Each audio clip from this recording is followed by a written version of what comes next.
Bonjour à tous et bienvenue dans Flix. À travers cette série, nous allons découvrir le monde cinématographique avec ses principaux intervenants. C'est ainsi que nous allons essayer de répondre à la question « Quels sont les premiers acteurs dans le monde du cinéma ?» Commençons tout simplement avec le réalisateur. Ouh, ça fait peur. Je pense que tout le monde sait ce que c'est un réalisateur. Et si vous savez pas, je peux rien faire pour vous.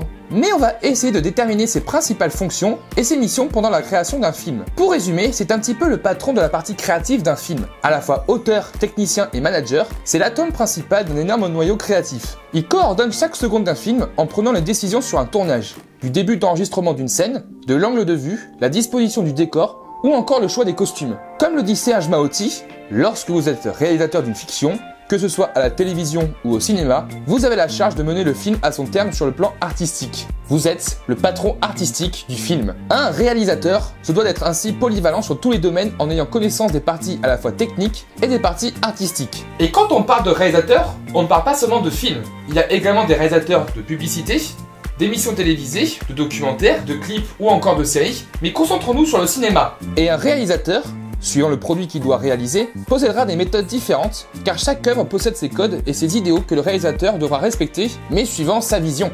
La réalisation s'étalonne sur plusieurs étapes: la préparation, le tournage, la post-production et la distribution. Nous verrons cela en détail bientôt. Mais ces étapes ne se font pas toutes seules. C'est un travail d'équipe. Il va travailler toujours avec le spécialiste de chaque étape tout en supervisant leurs travaux, comme le scénariste, le storyboarder, les acteurs, le directeur photo, le monteur ou le compositeur. Et je viens de spoiler tous les sujets de l'émission. Regardez cet objet.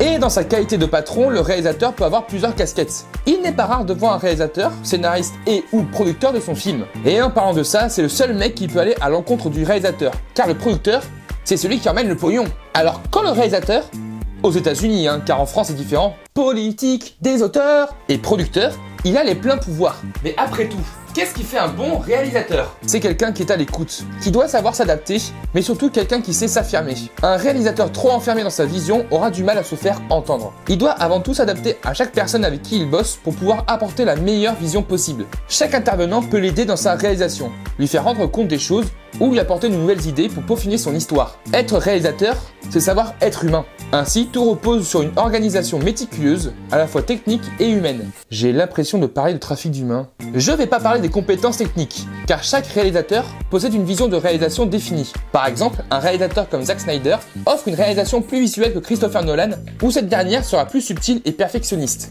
Et meilleure, ça c'est clair. Et chacun ne veut pas délivrer les mêmes messages. Donc je vous invite à vous intéresser au travail de vos réalisateurs préférés pour voir quelles sont les idées qu'ils veulent transmettre à travers leur film. Si vous voulez devenir réalisateur, généralement toutes les écoles de cinéma offrent des formations pour ça. Mais nous verrons les études de cinéma plus tard. Mais, chose très importante, vous pouvez faire réalisateur sans forcément faire des formations. Et c'est là où repose leur force. Généralement autodidactes, ces personnes découvrent le cinéma tout seul ou en allant directement sur les plateaux de tournage pour découvrir le métier sur le terrain. En n'ayant pas de formation, les réalisateurs modulent, voire brisent les codes établis pour offrir des œuvres à la fois uniques ou expérimentales. Car le cinéma, ce n'est pas seulement dire action coupée, c'est juste avoir un esprit inventif de création et d'avoir du courage pour se lancer. Des réalisateurs comme Guy Ritchie, Christopher Nolan, Jean-Pierre Jeunet, Quentin Tarantino et Paul Thomas Anderson n'ont jamais fait d'études de cinéma.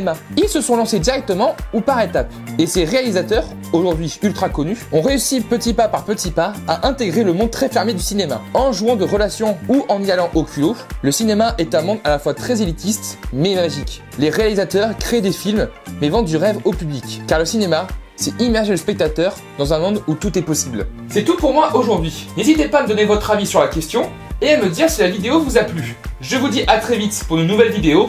Pop!